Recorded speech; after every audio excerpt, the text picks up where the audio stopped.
Carlita nga bang pangalan mo? Opo, Mang Neryo. Ako po ay kapatid nitong si Edgar na siyang kasero nitong inuupahan nyo. Galing pa po kami nitong anak ko sa probinsya ng Quezon. Ay nagpunta lang kami rito kasi narinig ko kay Edgar na may magaling daw na manggagamot dito.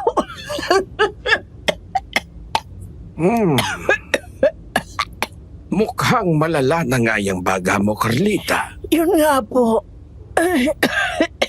Simula pagkabata pa lang, may hika na po talaga ako. Tapos lumala ng lumala. Huwag ka mag-alala. Mukhang kaya ko namang gamutin yan. Ay talaga ho, Manong. Nako, mabuting balita po yan para sa akin. Oo, pero teka lang. May kukunin lang ako sa kwarto ko sa taas. Maghintay lang kayo dyan.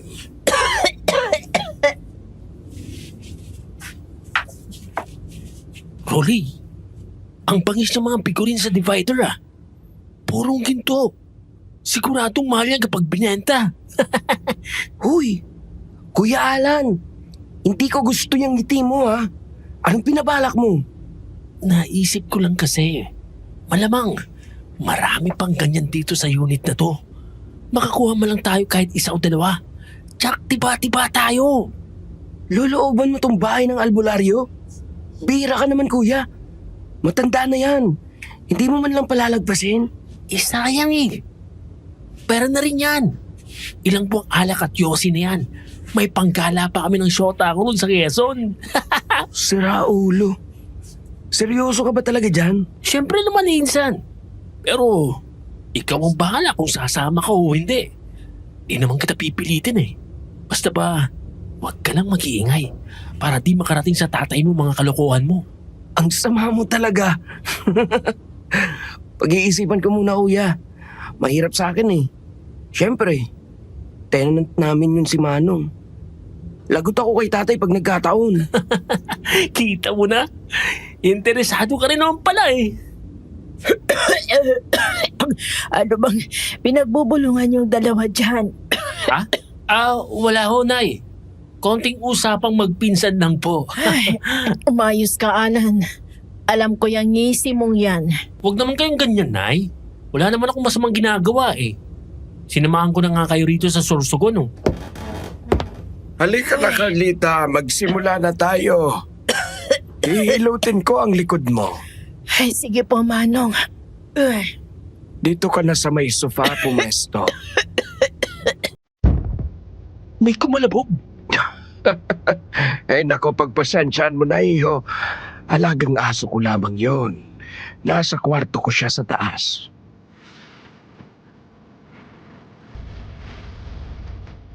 Kumusta po sa inyo? Ako ho si Alan ng Quezon Province. Gusto ko lang sanang magbahagi ng personal kong karanasan sa inyong channel. 1995 po nito at 20 anyos pa lang ako. Galing sa amin ay bumiyahe kami ng nanay ko sa may Sorsogon. May tiyuhin kasi ako roon na bunsong kapatid ni nanay. Si Tio Edgar, may-ari ng isang apartment complex. Sabi niya may pinatira raw siya sa isang unit ng apartment niya na isang napakagaling na albularyo. Marami raw itong kayang lunasan na iba't ibang karamdaman. Malala na po ang hika ni Nanay Carlita ko noon, kaya nagpasya siyang pumunta para magpagamot. Ang hindi ko alam, dun pala magsisimula ang matinding bangungot sa buhay namin. Isa po kasi akong tarantadong binata noon. Pasaway kung pasaway. At nagkamali kami ng pinsan ko na gawan ng masama ang isang nilalang.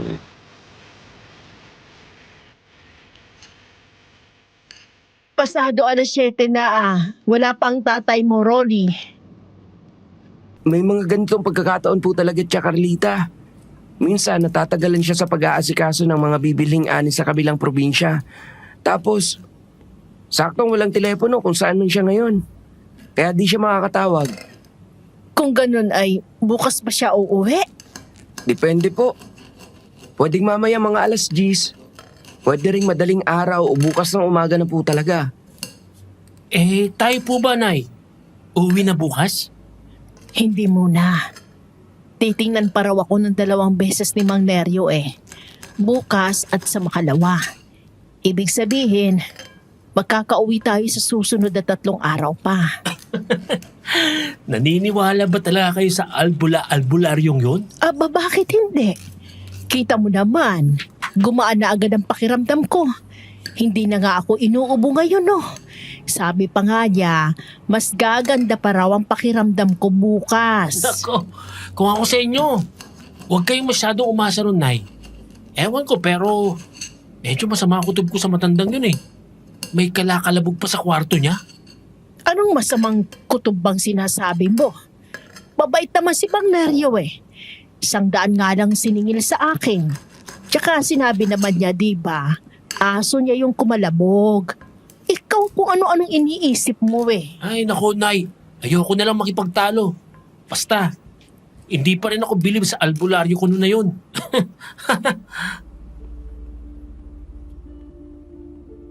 Pikon si nanay sa akin kasi nga hindi ako naniniwala sa mga albula-albularyo. Sinamahan ko lang naman kasi siya sa Sorsogon dahil ayaw ko siyang bumiyahing mag-isa. Payag man kasi ako o hindi na magpatingin siya sa albularyo, tutuloy pa rin daw siya. Kaya napilitan ako. Lumalim pa ang gabi. Kaalas 12 na po noon, himbing na himbing si nanay sa kwartong tinutuluyan namin kina Tio Edgar. Naman, hindi mawala sa isip ko yung mga gintong figurin eh. Jackpot talaga ako sa mga yun eh. Kailangan makahanap ako ng paraan para mapasok ang unit ng matanda. Titignan ko paligid nitong apartment. Pinakinggan ko ang katarantaduhan ng utak ko. Bumangon ako, nagtuloy-tuloy sa bakuran ng apartment. Nasa bandang harap ang unit na tinutuluyan ni na Tio Edgar at Rolly. Ang kay Mang Neryo naman ay nasa bandang dulo sa likod. May sarili itong mini gate papunta sa kalyeng nasa likod ng property. Ayun, sakto.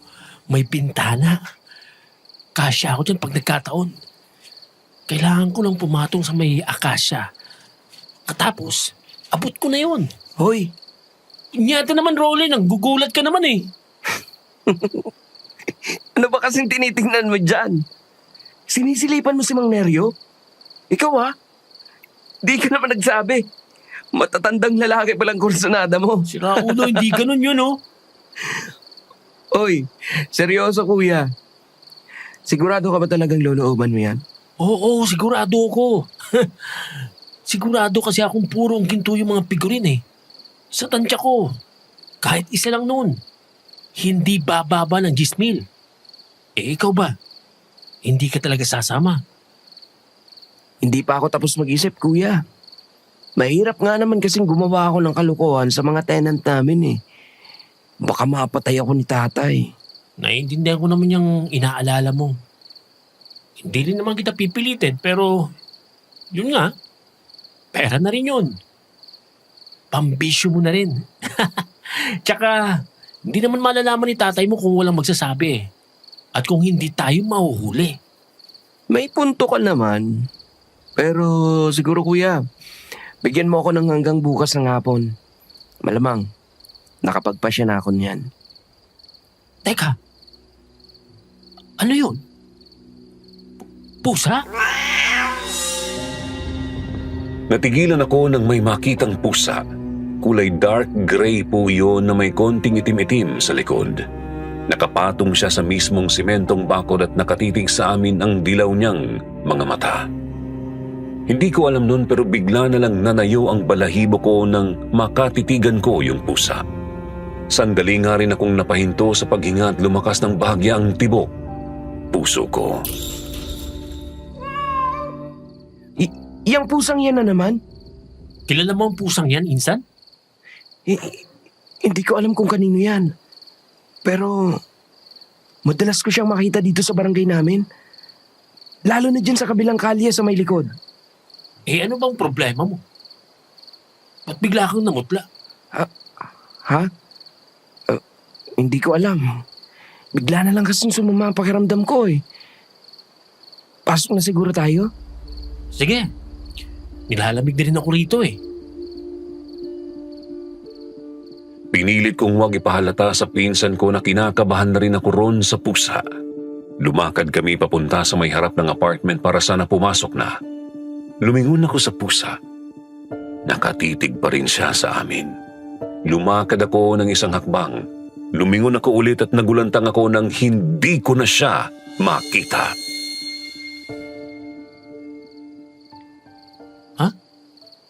Saan napunta yung pusang yun? Bilis niya namang mawala. Huwag ka nang magtaka kuya. Ganun talaga yun. Lulubog lilitaw. Anong lulubog lilitaw bang sinasabi mo? Napaka-imposible naman yata niyan. Baka naman nakalundag na yun sa kung saan. Kuya, ganyan talaga siya.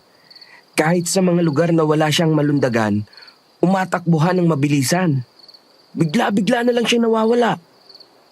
Hindi kita pipiliting maniwala, pero marami na sa amin dito ang nakapansin niyan. Bahala na nga. Basta hindi magandang kutob ko sa hayop na yun.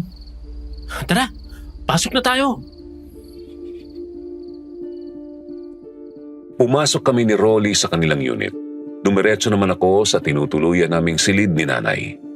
Kita kong mahimbing pa rin siyang natutulog. Subalit laking gulat ko nang makita ko sa labas ng bintana ang gray na pusa.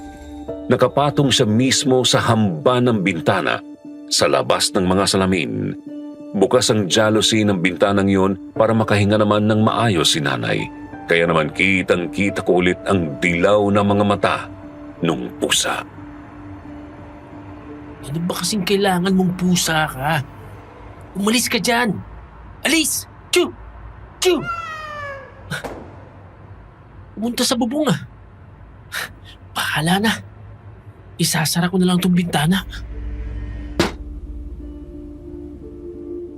Lumundag ang pusa papunta sa yerong bubong matapos kong itaboy. Noon din po ay mabilis kong sinarado ang bintana. Binuksan ko na lang ang pinto ng kwarto para may hangin pa ring makapasok. Nakaharap po iyon sa hagdan, pababa. Ano ba kasing trip ng hayop na yon? Bakit parang ang bibigat naman yata ng mga yabag niya sa yero? Kuya, ano yun? Narinig mo rin? Yung pusa yan. Ano? Ba't parang taong naglalakad sa yero? Aba malay ko. Basta yung lecheng pusang yun. Sumisilip-silip sa bintana kanina. Tinaboy ko. Lumundag sa bubong. Tapos ayan na. Hindi kaya may tao na talaga sa bubong kanina pa? Hindi lang natin napansin. Oo nga no. Posible nga yun. Teka. Tumigil na yung mga yabag. Huwag pa rin tayong pakampante. Baka nandyan pa rin yun. Si nanay. Bantayan mo muna si Chakarlita rito. Isasarado ko lang mga pinto at bintana. Baka mapasok tayo rito. Sige, bilisan mo. Tapos kumuha ka rin ng itak o kutsilyo sa kusina nyo. Buti nang handa tayo.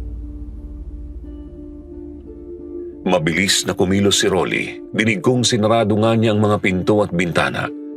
Ilang sandali lang nakabalik na siya. Dala ang isang itak at isang ordinaryong kutsilyo.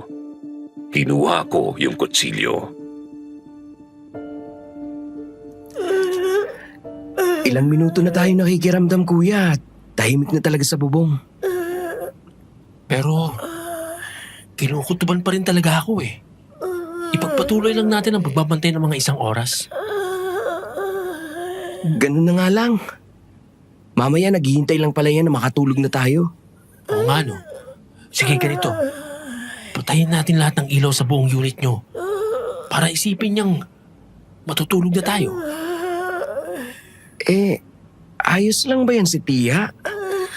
Kanina pa siya umuungol ng ganyan eh. Sinuri ko ang tibok ng puso niya at pati paghinga. Maayos naman. Baka binabangungot lang siguro. Pero nakamasid naman ako sa kanya.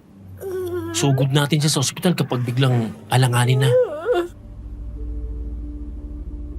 Pinatay namin lahat ng ilaw sa buong bahay. Pero wala na talaga kaming ibang naririnig maliban na lang sa pag-ungol ni nanay. Gayunpaman ay minabuti pa rin naming maghintay at makiramdam. Lumipas ang mga kalahating oras, tumahimik na si nanay. Pinakiramdaman ko ulit ang kanyang pag-ingat. Maayos pa rin naman, kaya naman itinuon na namin ni Rolly ang mga sarili sa pagbabantay hanggang sa lumipas ang mahigit kalahating oras pa. Mukhang wala na yata talaga. Magpahinga na siguro tayo. Sige kuya. Pero huwag mo pa rin buksan ang bintana para sigurado. Alam ko. Pero, buksan ko lang tong ilaw para makita ko ng maayos si nanay. Kuya! Halika dali! Ha? Anong meron? Tingnan mo yung bintana. Sa may bandang taas na jealousy. Ano yan? Tugo? Bakit may tugo dyan? Wala ba yan kanina kuya? Wala naman yung kanina eh. Sigurado ako ron. Kasi nga ako mismo ang nagsara yung mga salamin. Paano nagkaroon ng dugo dyan? Dugo ng hayop siguro? Baka kung anong peste dito sa bahay. Mukhang ganun na nga. Wala namang ibang paliwanag eh. Yung pusa naman kanina, hindi naman yun napunta dyan. Wala na siyang matutungtungan banda dyan sa taas. Basta kuya, kapag may napansin kang kakaiba ulit, tawagin mo agad ako. Sige. Tsaka, oo nga pala. Huwag na nating banggitin kay nanay itong mga nangyari. Baka mag-alala eh.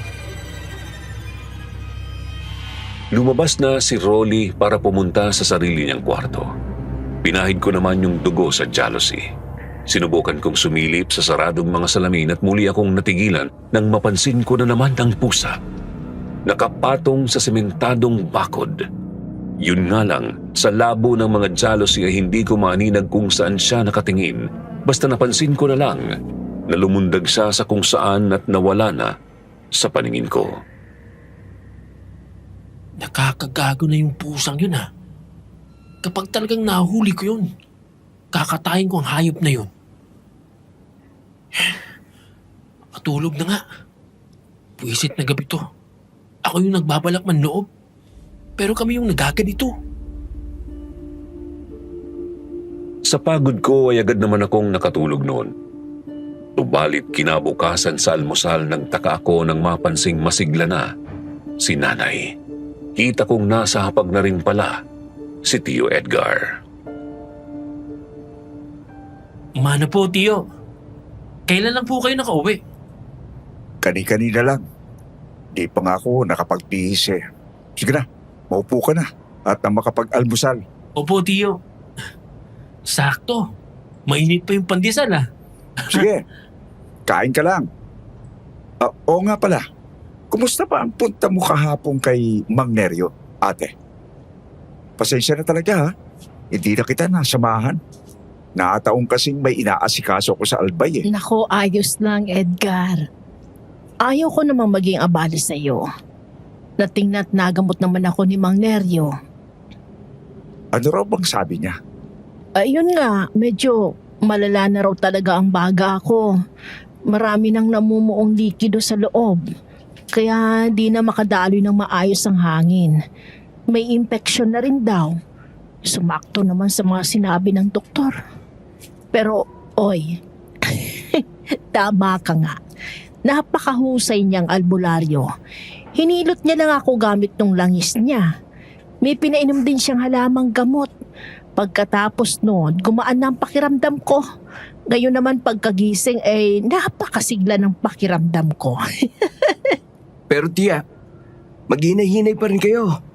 Baka kasi bigla kayong sumpungin eh. Siyempre, ayoko naman kayong mapasama.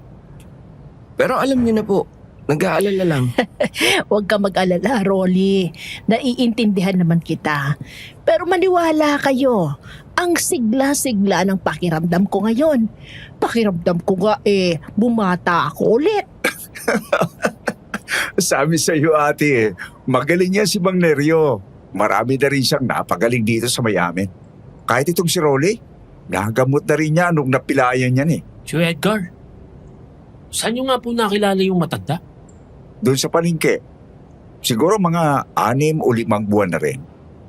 Inilapit lang din yun sa akin ng isang kakilala. Naghahanap daw ng mauupahan. Nung mahigit 1 linggo na siya rito, doon na siya nagsimulang manggamot.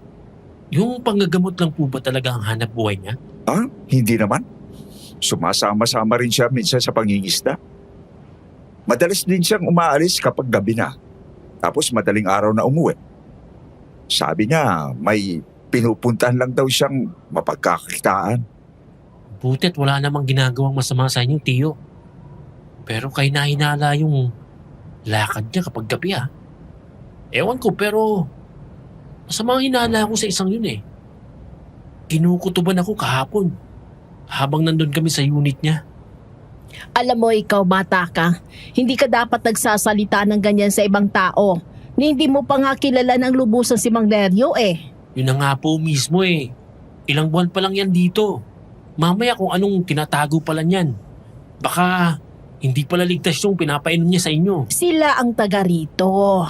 Sila ang nakakaalam kung anong klaseng tao talaga yon. Tayo na mga dayo lang ay walang karapatang manghusga sa kanya ng ganyan. Kung tutuusin, sa'yo nga ako kinakabahan Kung meron mang kung sino may sayad dito ngayon, ikaw yon, kala mo. Nanay naman Ako na naman nakakita nyo. O siya, tama na yan. Magpatuloy na lang tayo sa pagkain. At saka, huwag ka mag-alala, Alan. Wala namang ginagawang masama si Mang Neryo dito sa amin. Marami pa nga siyang natutulungan Isa pa, kung talagang masamang tao siya, dapat matagal na siyang napalayas dito, hindi ba, Edgar? Nay, Mm. ano po yung nasa may liig nyo? Ha? Nasa leeg ko? Oo nga, ano. Hindi ko kaagad napansin yan. Pati niya ako. Oh, parang kagat ng kung anong insekto. Hindi ba masakit, ate? Hindi naman.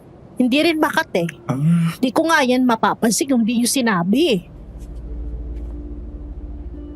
Sandali kaming natigil sa pagkain nang mapansin ang kung anong pantal sa may lieg ni nanay. Sa bandang kaliwa ho yun, doon sa mismong puno ng lieg. Kamukha yun ng kagat ng lamok o langgam. May napakalit ding butas sa pinakagitna.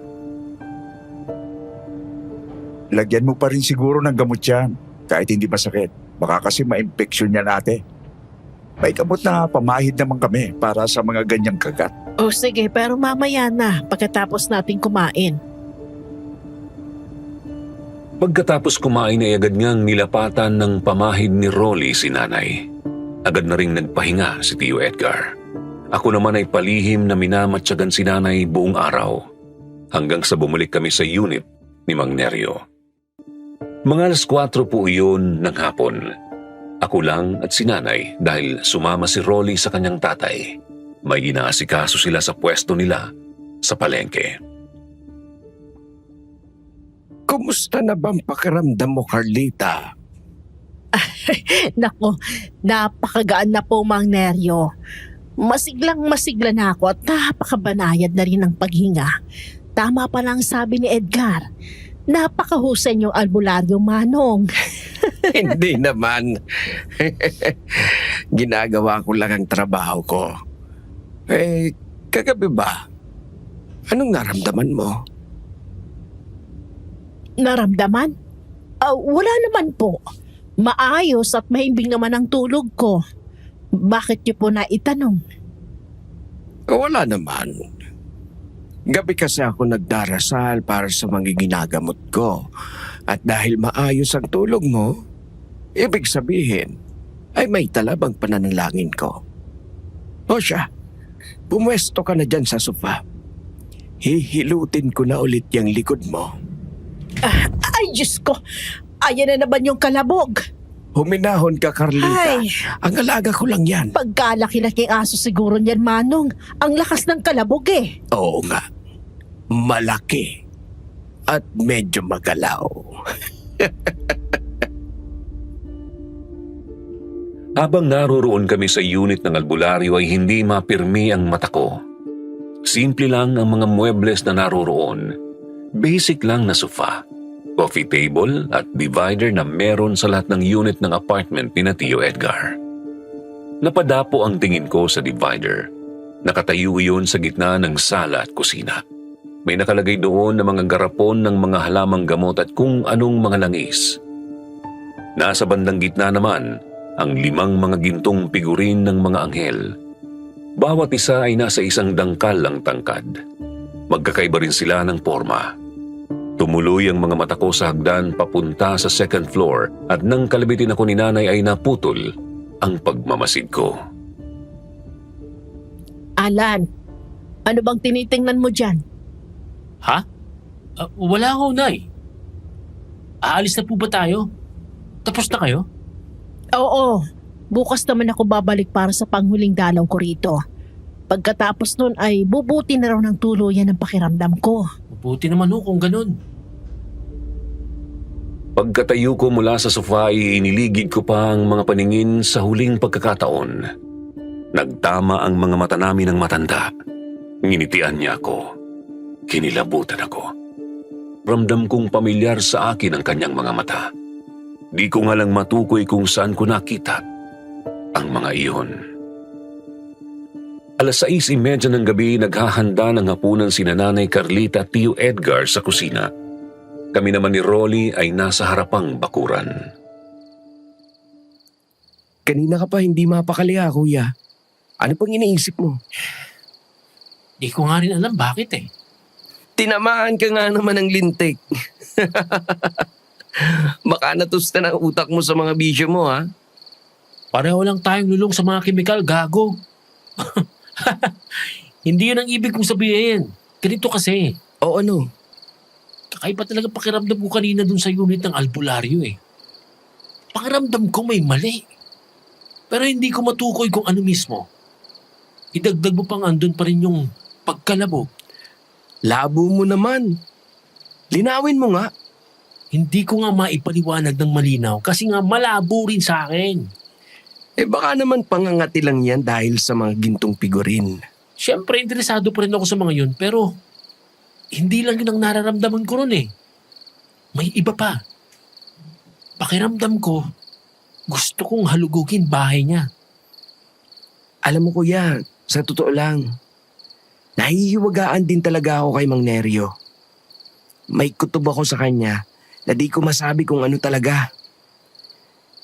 Medyo nakakapagtaka rin kasi wala pang nakakakita sa alaga niyang aso. Tinatago niya talaga. O, diba? Kaya nga napag-isip-isip ko, sasama na ako sa'yo. Meron o wala man ako makuhang ginto.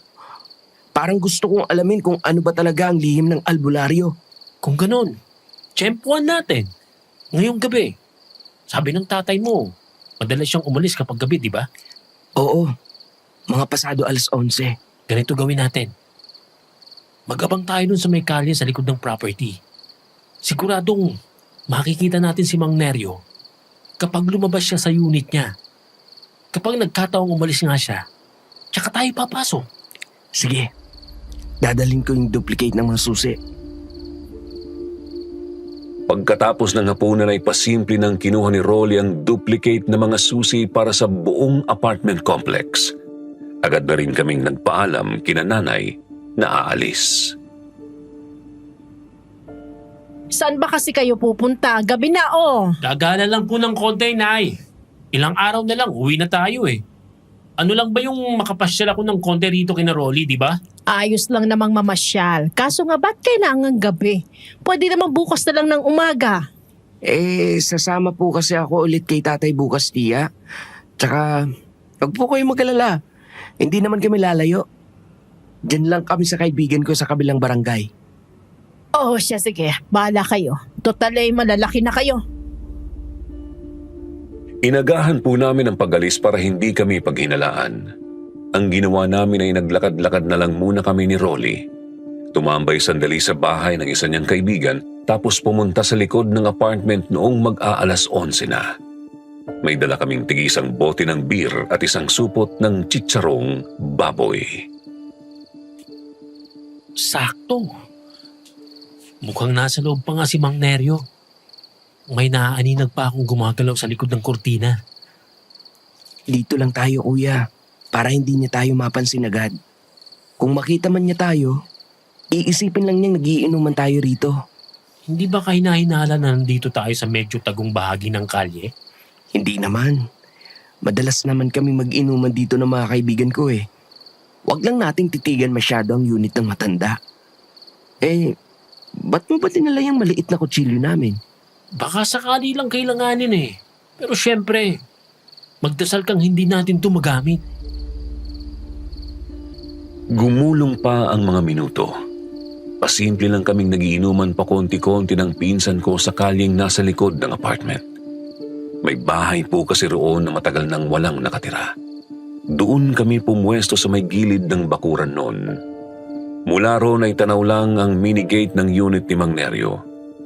Ang sa makita na nga po namin siyang lumabas ng mag-alas 12 na. Ayun! Lumabas na rin sa wakas. Hindi man lang tayo pinansin. Hintayin lang natin siya makalayo bago tayo kumilos, kuya.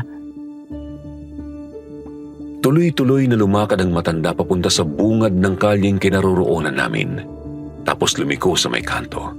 Nagpalinga-linga kami ni Rolly. Kita naming walang ibang tao banda roon at wala ring nakatingin sa amin. Agad na kaming kumilos. Nagtakip kami ng mga ekstrang damit sa mga mukha namin bago lumapit sa property. Hindi na namin binuksan ang mini gate para hindi makagawa ng ingay. Umakyat kami sa bakod tsaka binuksan ang pinto ng unit. Kunin na natin yung mga figurin, kuya. Mamaya na, pagpaalis na tayo. Tignan muna natin kung anong meron sa taas. Gusto mo ring usisahin na anong tinatago ng matanda, di ba? Oo nga pala. O sige, bilisan lang natin. Baka bumalik na yun. Ayan na naman. May kumakalabog na naman mula sa taas. Yun ang una nating alamin, kuya. Ano ba talaga ang alaga ng albularyo? Ihanda mo lang yung kutsilyo. Mamaya bigla tayong sakmalin eh. Mabilis ngunit maingat kaming umakyat ng hagdan ni Rolly. Pagkarating doon ay bukas ang ilaw sa pasilyo. May muling kumalabog. Galing yun sa mismong pinto na nasa tabi ng hagdanan. Buksan natin yung pinto para makita na natin kung ano talagang tinatago ni Manong. May problema, kuya. May dagdag na kandado yung pinto. Wala tayong susi para dyan. Baklasin natin yung kandado. Gagamitin ko tong kutsilyo. Binaklas ko nga po ang kandado. Medyo natagalan nga lang ako kasi matibay po iyon.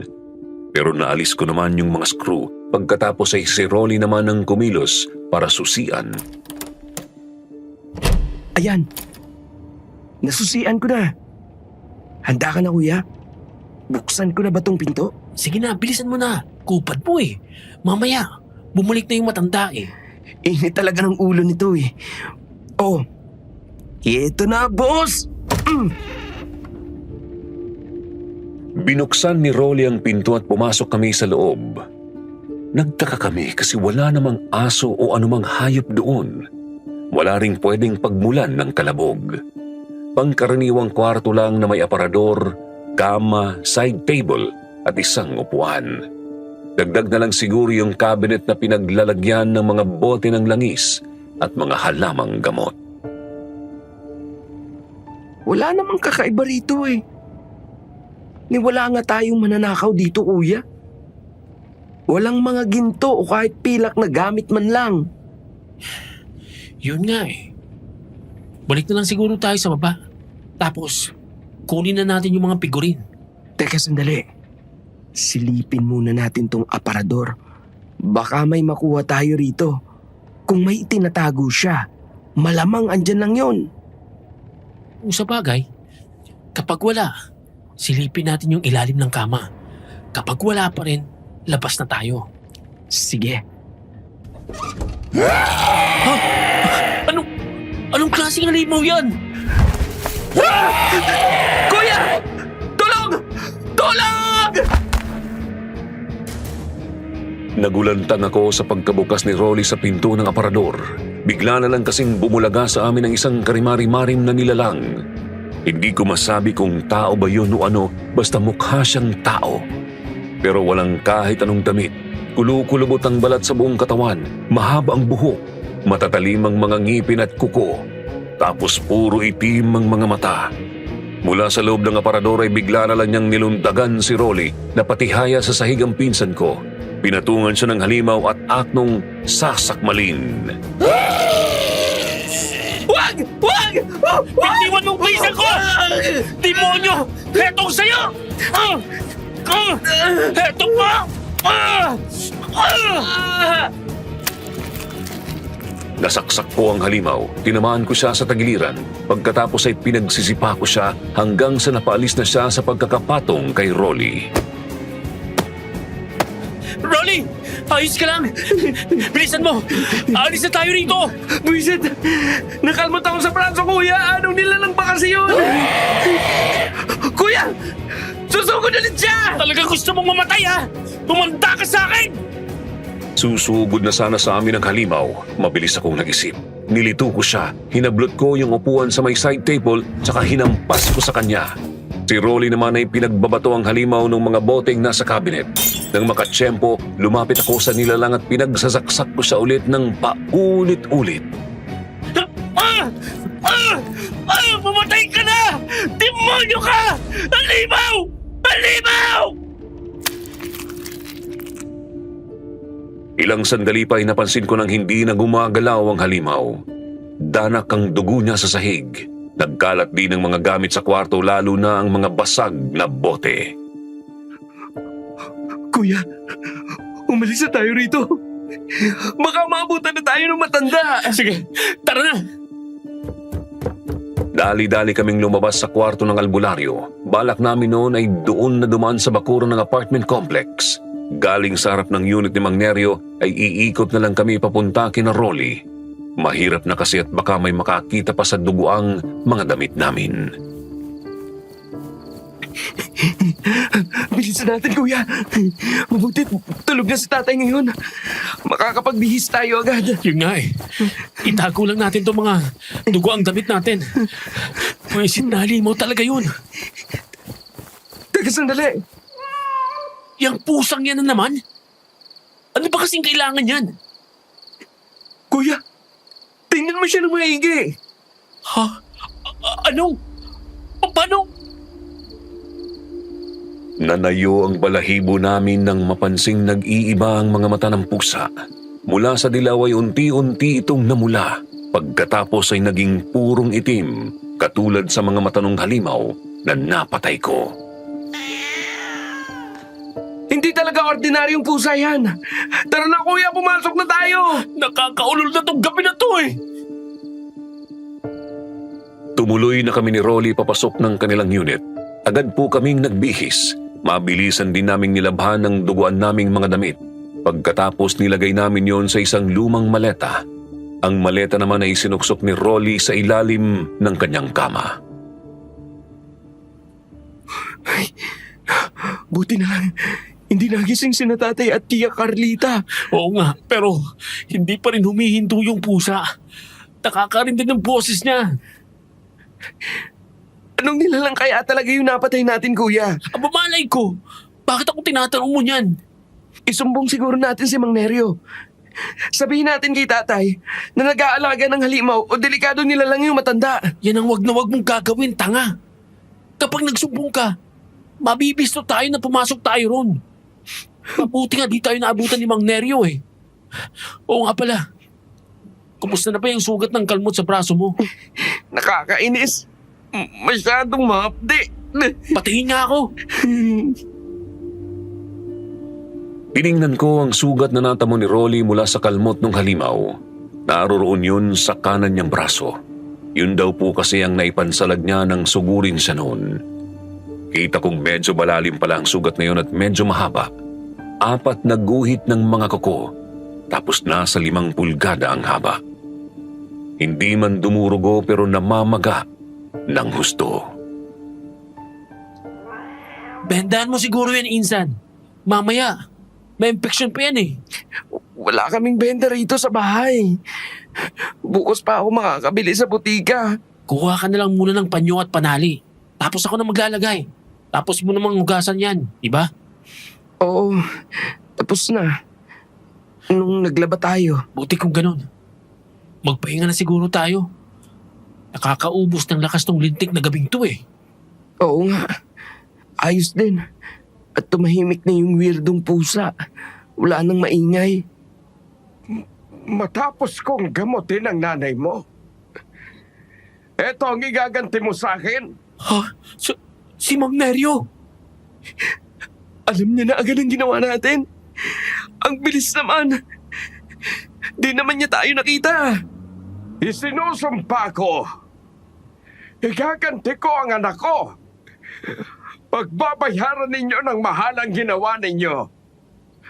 Gagawin kong impyerno ang buhay ninyo. Hindi ako titigil hanggat hindi kayo gumagapang sa lupa. Anak? Anak niyang halimaw na yun? Hindi maproseso ng mga isip namin ni Rolly ang mga narinig. Ang halimaw na yun, anak ni Mang Neryo. Paano nangyari yun? Kaya naman buong gabi kaming binagabag ng isiping yun. Hindi nga ako halos nakatulog sa tabi ni nanay dahil sa kakaisip. Malamang ganun din si Rolly sa sarili niyang kwarto. Ang hindi ko alam, mas magigimbal pala ako sa pagsikat ng araw.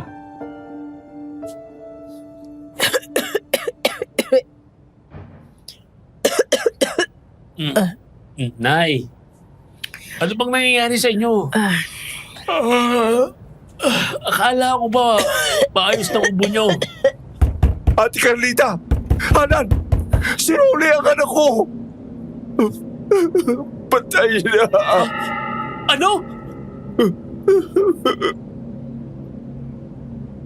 Halos lumipad ang kaluluwa ko sa narinig. Dali-dali akong bumangon. Binuksan ko ang pinto at kinausap ko si Tio Edgar. Tio, ano ang sabi nyo? Paano patay na si Rolly? Hindi ko alam.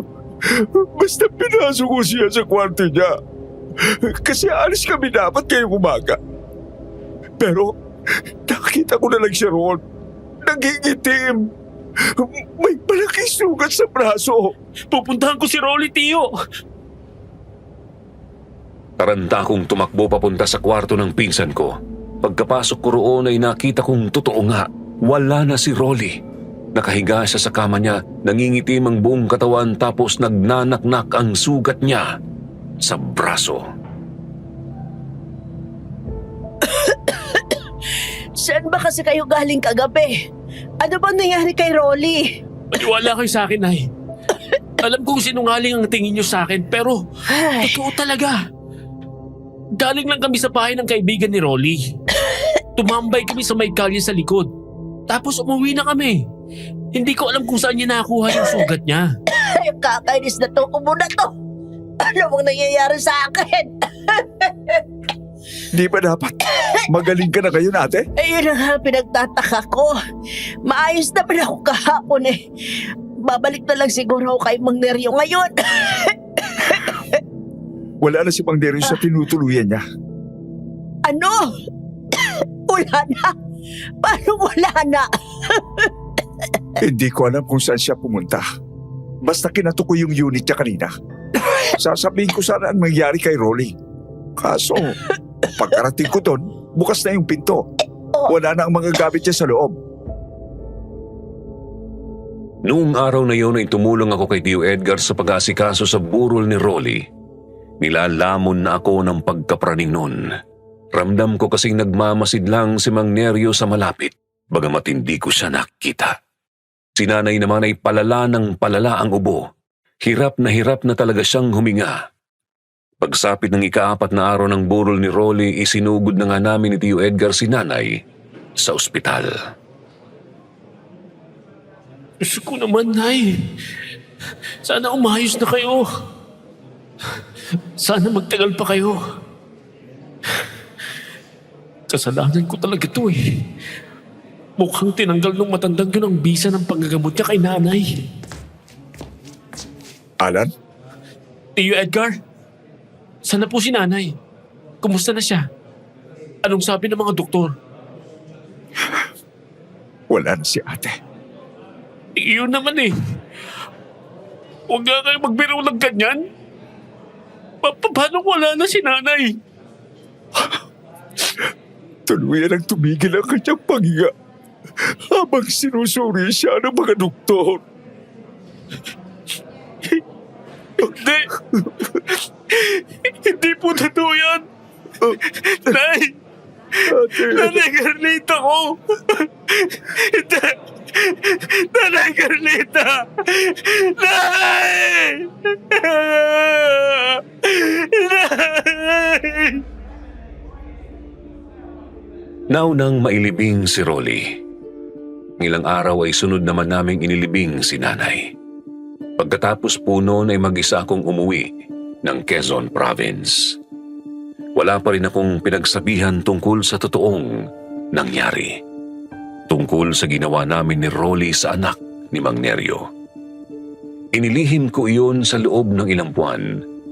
Ang akala ko nga po ay tuluyan na lang yung maibabaon sa limot. Pero nagkamali pala ako. Teka, seryoso ba kayo dyan? Baka naman nagkamali lang yung pregnancy test. Nagpatingin na ako sa Dr. Anan. Positive talaga. Buntis ako. 3 buwan. Eh, sigurado ka bang akin yan? Baka kasi mamaya eh. Aray! Aray ko naman naling dinay. Sinasabi mo bang may kalantaring anak ko, ha, Alan? Hindi naman po sa ganon. Ang akin lang naman eh. Ikaw ang ama ng dinadala ng anak ko. Kaya kailangan panagutan mo. Dahil kung hindi, ipapatugis talaga kitang hayop ko. Swerte mo na lang kung makita ka pang buhay pagkatapos noon. Nay, uminahon naman po kayo. Paano ako hihinahon, anak? Ang lakas makagago nitong hayop mong jowa. Sinabihan na kita dati pa lang. Layuan mo na tong tarantadong to. Kaso di ka nakinig. Nagpapabarena ka pa. Ngayon, ano na? Nabuntis ko ang kasintahan kong si Gemma. Galit na galit ang kanyang nanay na si Aling Dinay, kaya wala akong pagpipilian nun kundi ang panagutan ng kasintahan ko. Hindi rin naman yun problema sa akin dahil mahal ko naman si Gemma. Isa pa, may trabaho naman ako noon bilang panadero sa isang bakery, kaya naman kapag pasya ako na magsama na nga kami. 3 buwang buntis po si Gemma nang malaman kong nagdadalang tao siya. Pagkalipas ng 2 pang buwan ay nangyari ang karugtong ng bangungot sa buhay ko. Isang gabi habang naglalakad ako pauwi. Wisit talaga yung amo namin yun. Kanina pa dapat uwi ko eh. Inaharang pa ako ng 2 oras. Silang late yung isa pang gago na panadero. Ang oras na oh. Pasado 11:00 na. Namumuti ng mata ni Gemma kakahintay sa akin panigurado. Kumusta na, bata? Mang Nerio? Paano kung nasundan niyo ako rito? Anong kailangan niyo sa akin? Anong kailangan ko sa'yo? Sigurado kang hindi mo alam. Tigilan mo na ako. Patagal na yun, Manong. Pinagsisihan ko na po yun. Nagsisisi na po ako. Nagsisisi ka, pero wala ka pa rin pinagsasabihan hanggang ngayon. Hindi ka pa rin nagdurusa sa kasalanang ginawa mo. Manong naman eh. Baka naman pwedeng pag-usapan na lang po natin to. Baka gusto niyo bayaran ko kayo. O baka may gusto kayong ipagawa sa akin. Wala akong ipapagawa sa'yo. Pero siyempre, maniningil ako ng kabayaran. Magkano? Magkano po kailangan niyo, Manong? Buhay ng anak ko ang kinuha mo. Buhay din ng anak mo ang kukunin ko. Hindi. Hindi. Ang anak ko. Ang anak ko!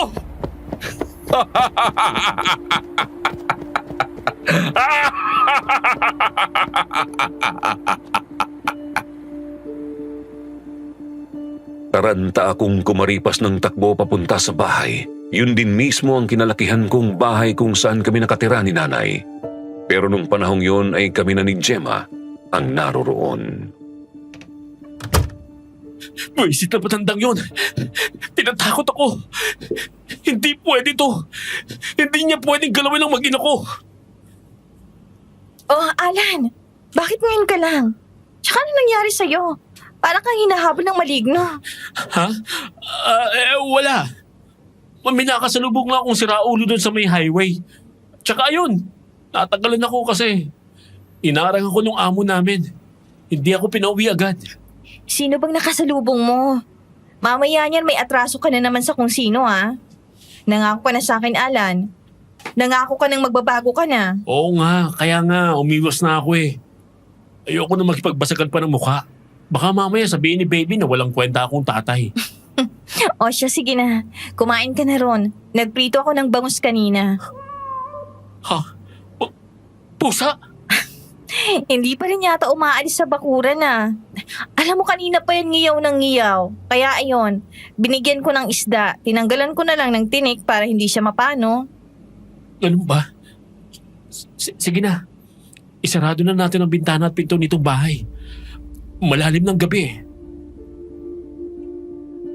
Todo pigil ako sa kabakunon. Ayokong mag-alala sa akin ang kinakasama ko. Pumunta siya sa kusina para hainan ako ng hapunan. Ako naman ay kinandado ang mga pinto tapos sinarado ang mga bintana. Hanggang sa nakarating ako sa bintana doon sa may kwarto namin. Sumilip ako at agad akong nanigas sa kinatatayuan ng makatitigan ang gray na pusa. Ang gray na pusa na dilaw ang mga mata, subalit unti-unting nagiging itim lahat. Paano nakarating dito yung pusang yan? Mukhang may kaugnayan nga kay Mang Nerio yung hayop na yun. Alan, tulong! Ang tiyan ko napakasakit! Alan! Si Gemma? Gemma! Anong nangyayari sa'yo? Napakasakit ng tiyan ko! Aray ko! Dadalhin kita sa ospital. Baka ano na yan? Teka, magtatawag lang ako ng sasakyan. Natatakot man ay nilakasan ko ang loob na lumabas ng pinto para magtawag ng sasakyan. Nasa isip ko noon kung may mangyari mang masama ay magsusumigaw na lang ako ng saklolo para marinig ako ng mga kapitbahay. Nakakainis. Nandiyan pa rin talagang pusa. Alan, bilisan mo na! Hindi ko na kaya! Oo, sandali lang. Tumawid ako sa kalye papunta sa kapitbahay naming may tricycle. Palingon-lingon ako para pagmasdan yung pusang nakatungtong sa bakod namin. Gusto kong siguraduhin wala siyang gagawing hindi maganda. Gusto kong siguraduhin hindi siya papasok sa bahay at saktan si Gemma. Mang Erning! Mang Erning! Ako po ito, si Alan. Kailangan po namin ng tricycle nyo. Manong! Manong! Ano po bang nangyayari, Kuya Alan? Ba't namumutla ka ng gusto? May problema po ba? Arlene, nasaan si tatay mo? Kailangan kasi namin ng tricycle niya. Kailangan kong isugod sa ospital si Gemma. Sumakit bigla yung tiyan niya eh. Ano ka mo? Naku kuya, lasing po si tatay eh. Tulog na tulog. Ako na lang ang magmamaneho. Sige, kaya mo namang magmaneho eh. Kunin ko lang po yung susi. Diyos ko, sana ayos lang. Oh, wala na sa bakod yung pusa. Arlene! Mauna na ako sa bahay! Sumunod ka na lang! Mabilis akong tumakbo pabalik sa bahay namin. Sa harap pa lang ako ng bakuran ay lalo akong nahintakutan nang mapasigaw si Gemma. Alan, tulong! Halima! Tuloy-tuloy akong tumalilis papunta sa loob ng bahay. Pagkarating ko sa may sala kung saan ko iniwan si Gemma, saktong nakita ko siyang nawalan ng malay sa may sofa. Napansin ko ring nagdurugo ang kanyang puwerta. Gemma! Gemma, gumising ka! Gemma! Gemma, andyan ang sasakyan! Dadalhin kita sa ospital! Magpakatatag ka, mahal ko! Gemma! Gemma!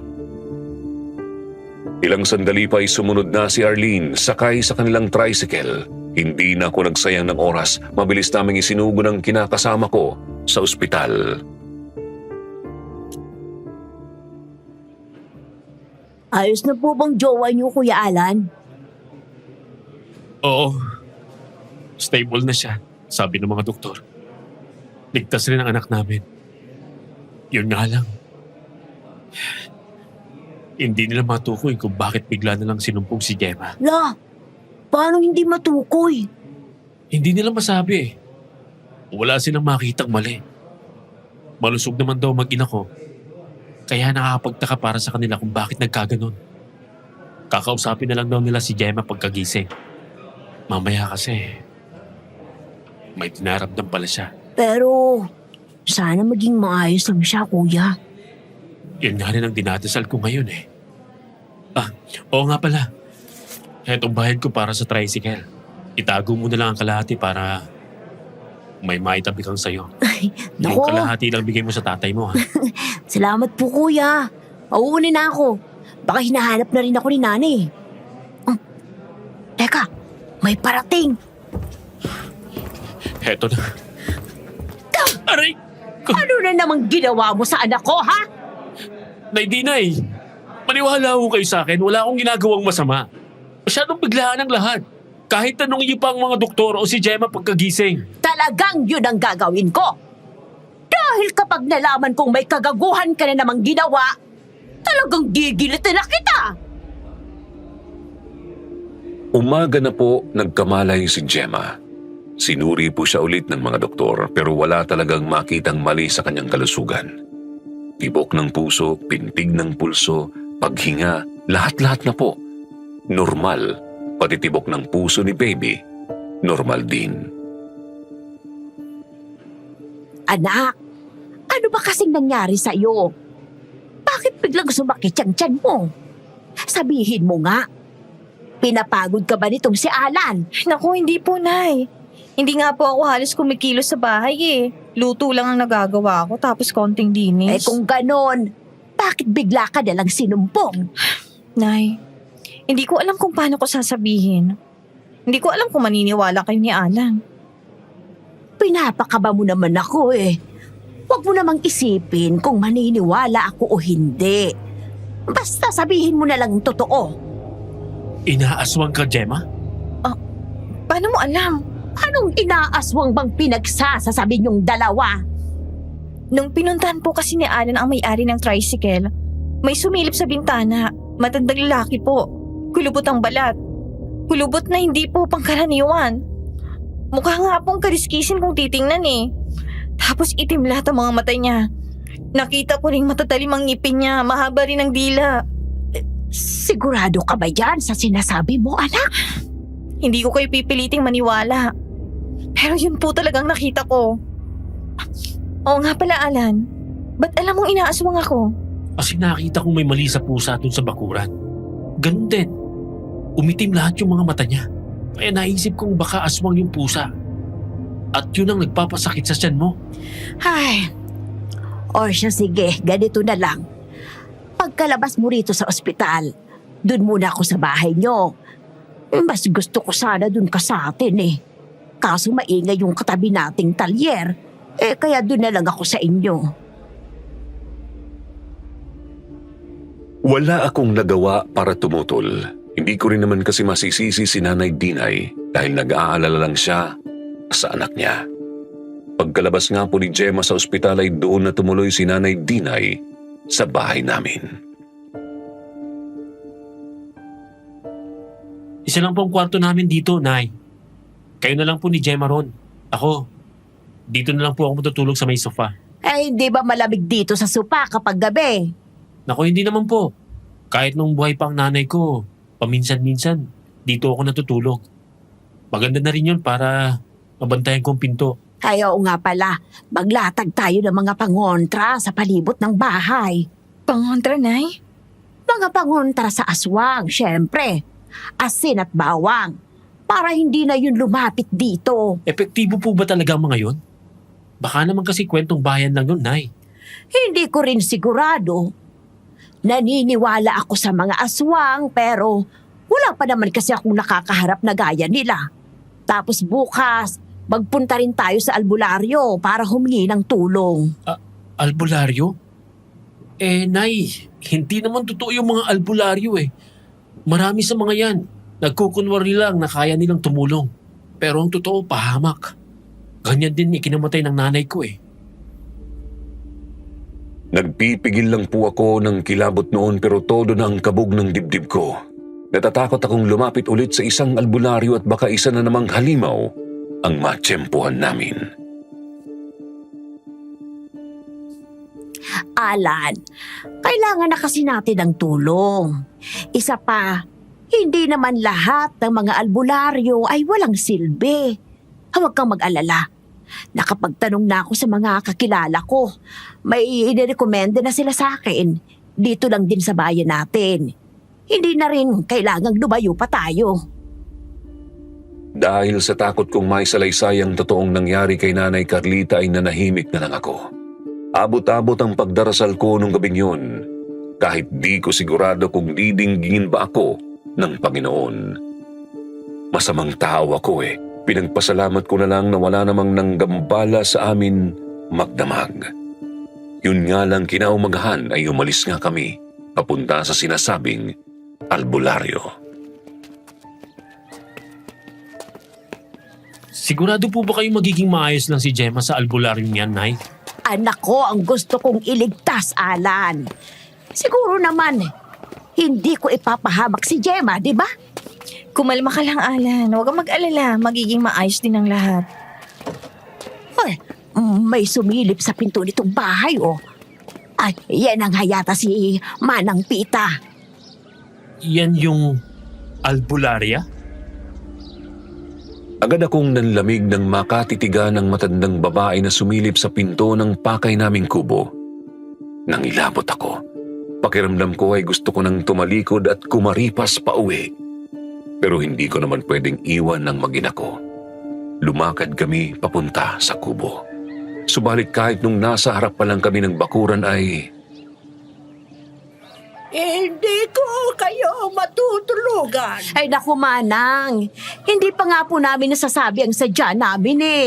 Baka naman po pwedeng pakinggan niyo muna kami. Hindi lang basta pangangaswang ang problema nyo. Paano niyo po nalamang may kinalaman sa aswang ang ilalapit namin?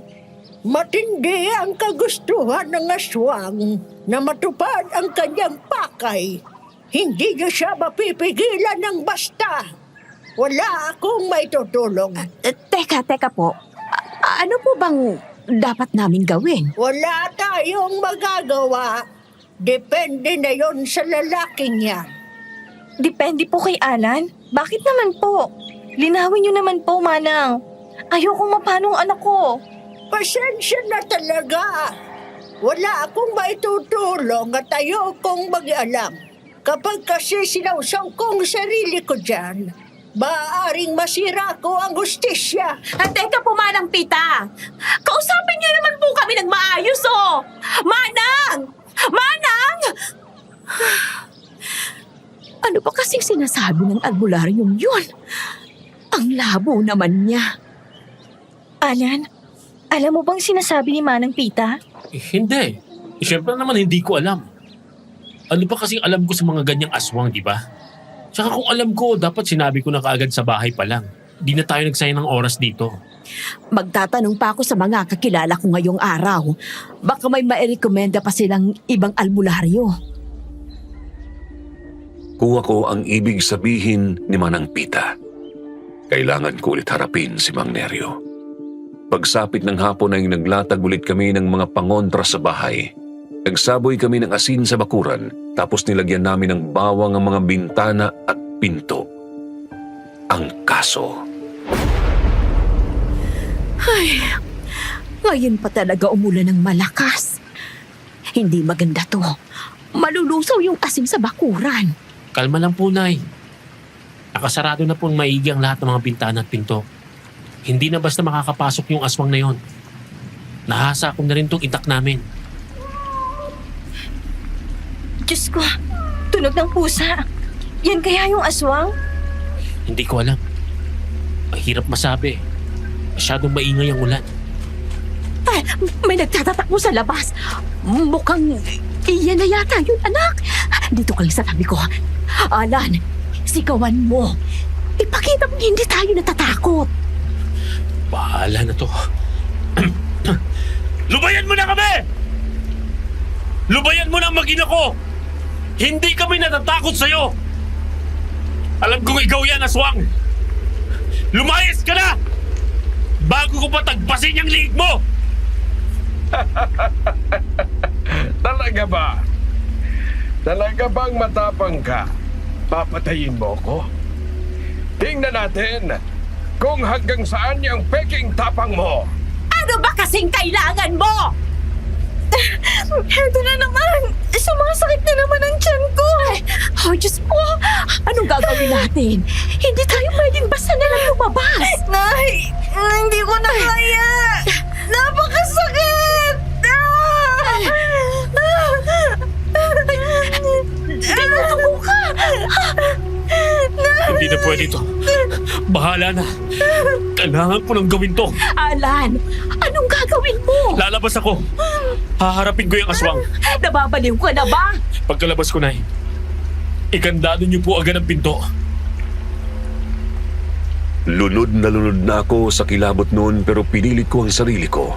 Lumabas ako sa back door sa may kusina tapos sinarado ko rin yun agad. Narinig ko ring lumagatok ang kandadong nasa loob. Mang Neryo! Magpakita ka sa akin! Akong kailangan mo, di ba? Nandito na ako! Nakahanda na ako sa kung ano mang gawin mo sa akin! Lubayan mo lang ang asawa at anak ko! Nakikiusap ako sa'yo! Sinabi ko naman sa'yo, di ba?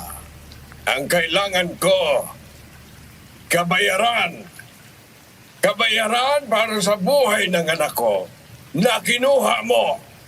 Walang ibang sasapat na bayan, kundi buhay lang din ng anak mo.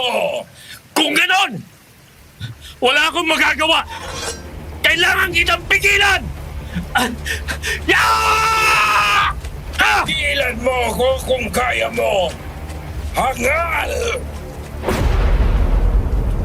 Gumuhit ang kidlat. Kitang-kita kong hindi na tao ang kaharap ko. Sobrang kulubot ang balat at itim lahat ng mga mata. Kita ko ring napakatatalim ng mga ngipin at kuko nito. Tuloy-tuloy akong tumakbo papunta sa kinaroroonan ng aswang. Naroroon siya sa may halaman ng nasa likod lang ng bahay namin. Sinugod ko siya ng nakaambang itak ko. Pakiramdam ko noon ay nanumbalik ang pagkadesperado ko noong mga panahong basagulero pa ako. Hetong sa'yo! Mamatay ka na! Nakakainis! Yeah! Hindi mo pa ba nakikita? Walang magagawa sa akin yung laruan mong patalim. Kung hindi mo naman ako matama-tamaan. Malinaw na ikaw ang dehado ngayon. Manahimik ka! Ngayon, ako naman! Hindi!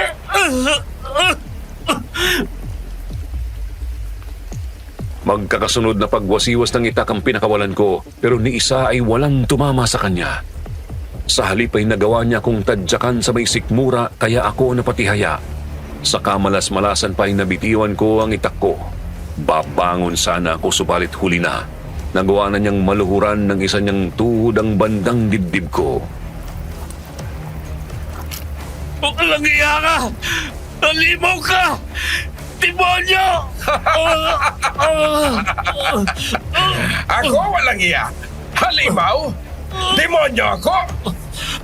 Bakit? Dahil lang ba sa hindi ako tao? Anong tawag mo sa sarili mo? Pakakulan mo ko! Oo. Aswang kami ng anak ko. Oo. Hindi kaya ng anak ko na kontrolin ang sarili niya.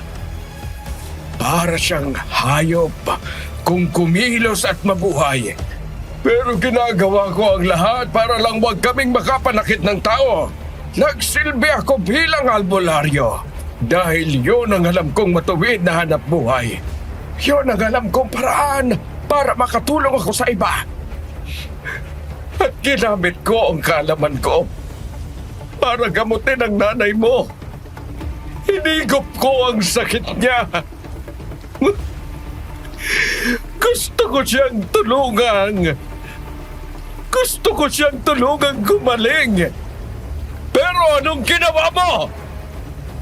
Anong ginawa mong demonyo ka? Ano?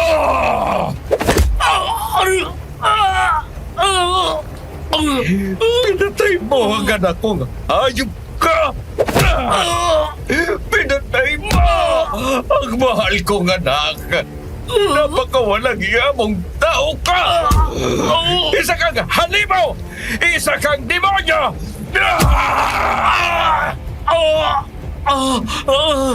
Manong, ituloy niyo lang po yan. Takpan niyo lang ako. Patayin niyo ako kung gusto niyo. Pero wag mo na po sana galawin ang magina ko. Nakikiusap po ako sa inyo. Ako na lang po.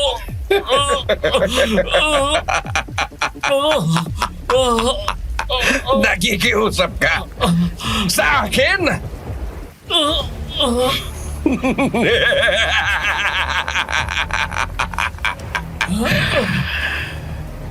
Hindi!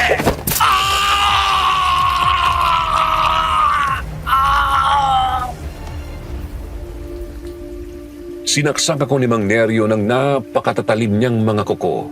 Tinamaan ako sa bandang kanang balikat pagkatapos ay sinapok niya ng malakas ang ulo ko at agad akong nawalan ng malay.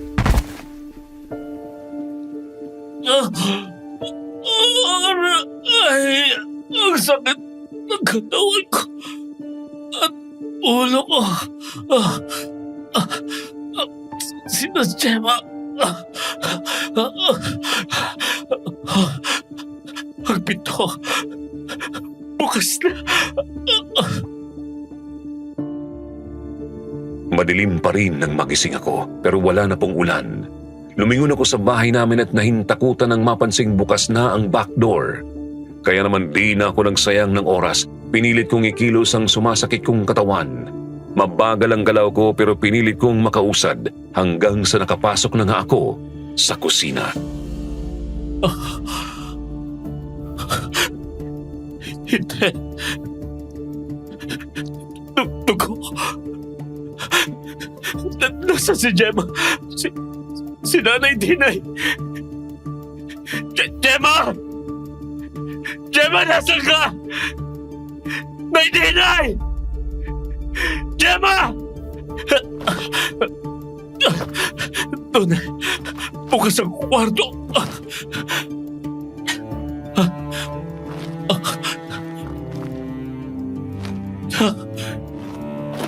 Gemma!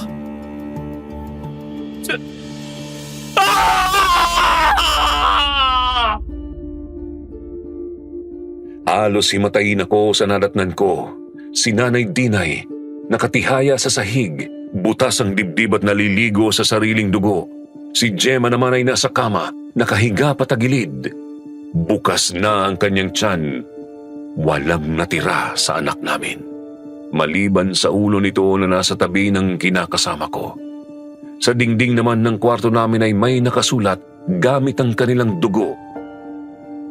Bayad ka na. Gemma, mahal ko! Bakit kailangan kumantong sa ganito? Bakit? Hindi ko naman ginusto to eh. Ayoko mawala kayo sa akin. Mahal na mahal ko kayo.